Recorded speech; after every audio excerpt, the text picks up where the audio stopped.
Stüdyodan çıktı. Kaçatalım. Yine baktı. Bunda meçi, sazanaçı. Nere oldu? Zor çıktılar ya. Toprakla taşamına çıktılar ya. Gönlü ya. Reklam adam ötmeni gönlü düşüyor. Zaten canlı mı?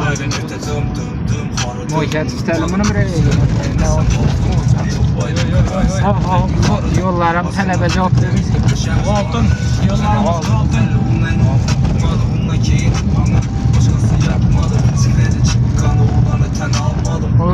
Karnı aç kaldık o. Bir narsa yemeymizmi bolalar? Hayrola? Ko'rma yapsa, Svetnyak.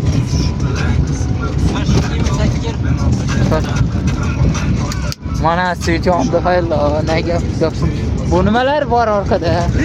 Oo, gitara çalıp gelecek hayrola. Hay. Yaşam yaşam hayrola cora yaşam yaşam yaşam yaşam bir şey taşak bir şey bu ya. Oh. Niye de altınla? Normal neydi normal. Beşe skosta bat. Müzika böyle verdi. 70 tezlik Allah ilham. 70 nerede böyle? 70 bizarat sarima. He? Kay hayla yana iyice takayt.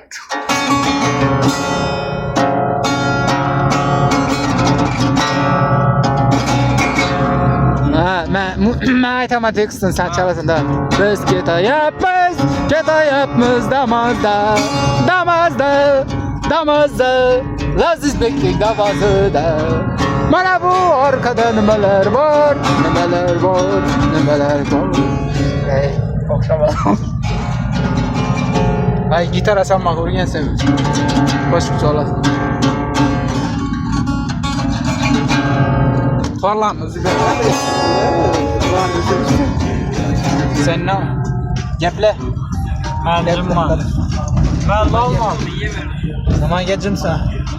Ha, sırayla yok. Ha, ne gap bu? Keching ortiqmi? Ertaga rastaga ketjakmiz ya. Böyle ayrılma dağa düşüp leziz ayrılma hep teke gitmiş kalmışız var İbiden var hatta ilik yok. İbiden bu akşam. Beda yok. İlik bide. Bu arada ilik yok şimdi. Yok akşam. Bir anda var. Yok. Yok bu bile. O değil. Bile yiyeceğim. Adam az parası yaptılar. Hesabı günümüz tamam. Voltuna şöyle telefona düşeyim tamam.